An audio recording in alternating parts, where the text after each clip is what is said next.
मित्रांनो, स्वागत आहे आमच्या यूट्यूब चॅनलवर। आजच्या व्हिडिओच्या माध्यमातून राज्यात विविध जिल्ह्यामध्ये जून 2025 ते जुलै 2025 या कालावधीमध्ये अतिवृष्टी, पूर यामुळे झालेल्या शेती पिकांच्या नुकसानीपोटी बाधितांना मदत देण्यासाठी महाराष्ट्र शासनाच्या महसूल व वन विभाग यांच्या मार्फत 13 ऑक्टोबर 2025 रोजीचा हा शासन निर्णय आहे। या अंतर्गत अतिवृष्टी, पूर, चक्रीवादळ यासारख्या नैसर्गिक आपत्तीमुळे शेती पिकांचं नुकसान झाल्यास पुढील हंगामामध्ये उपयोगी पडावे याकरता निविष्ट अनुदान स्वरूपात एका हंगामात एका वेळेस याप्रमाणे राज्य आपत्ती प्रतिसाद निधीमधून या ठिकाणी मदत देण्यात येते।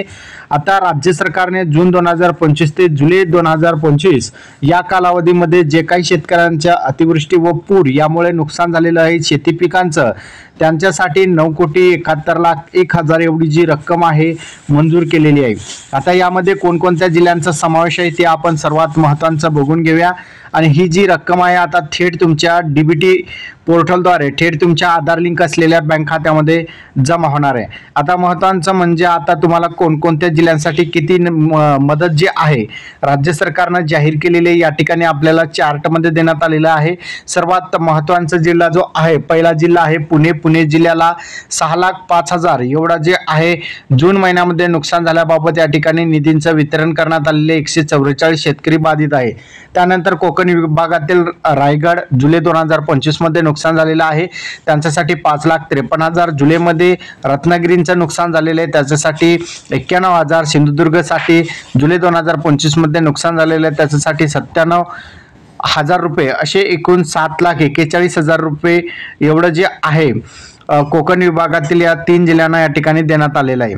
त्यानंतर बघितलं नाशिक मध्ये बघितलं तर अहिल्यानगरसाठी या ठिकाणी जे आहे जुलै 2025 या कालावधीमध्ये 1,44,000 एवढं जे निधी आहे मंजूर करण्यात आलेला आहे नाशिक जिल्ह्यासाठी। त्यानंतर बघितलं तर अहिल्यानगर जिल्ह्यांसाठी।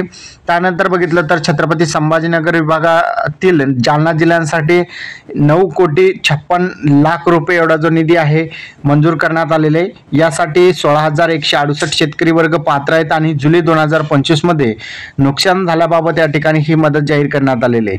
तर यासाठी बघितलं तर पुणे, रायगड, रत्नागिरी, सिंधुदुर्ग, अहिल्यानगर आणि जालना अशा 4 जिल्ह्यांचा समावेश आहे। 6 जिल्ह्यांचा समावेश आहे। या 6 जिल्ह्यांना 9,71,01,000 एवढा जो निधी आहे मंजूर करण्यात आलेला आहे आणि या अंतर्गत ज्या काही शेतकरी वर्गाची पात्रता यादी आहे त्यानुसार ही रक्कम आता थेट जमा केली जाणार आहे। तर अशा प्रकारचा हा एक महत्त्वपूर्ण अपडेट होता। अपडेट कसा वाटला नक्की कमेंटमध्ये सांगा। चॅनलवर नवीन असाल चॅनलला सबस्क्राईब करा। धन्यवाद।